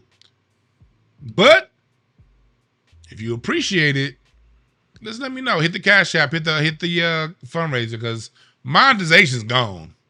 But fuck it, I had to prove my point. Yeah, I had to play Summer Soft all the way through. Cause I can't. That's one of my songs I use as an example. It does that. It just does something to you. It just, you can't compare.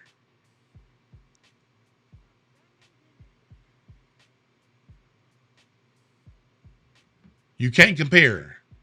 James, I appreciate the Cash App. Mo D, I appreciate the Cash App. Angela, Yashi Yahweh, Eugene, Monique, Dana, I appreciate all y'all for hitting me on the Cash App.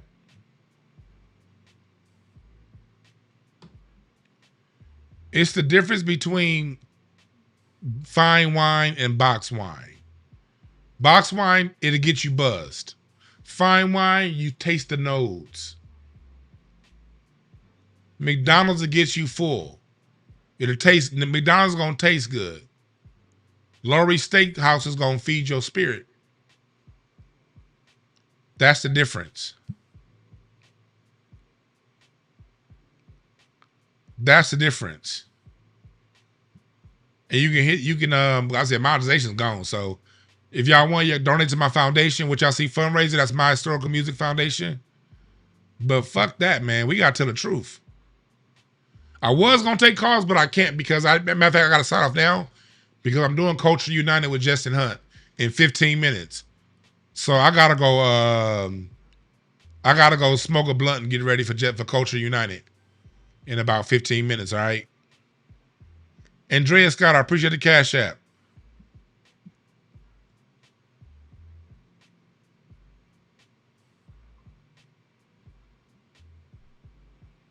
All right.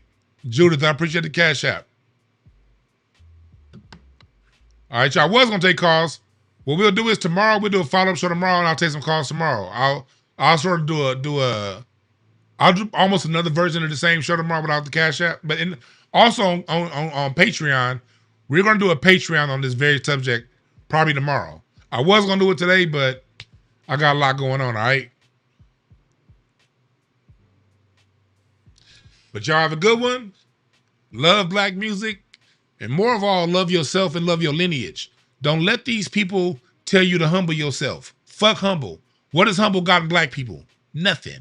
The only thing humble has gotten black people is other people telling us that they gave us a culture that we gave them. That's the only thing being humble has done. Being humble has gotten Jamaicans saying that they created hip hop. It got people from the Caribbean saying that all jazz is Caribbean culture because it comes out of New Orleans. It got white folks saying Elvis is the king of rock and roll. That's what humble has gotten your black ass. Fuck humble. Speak up for yourself.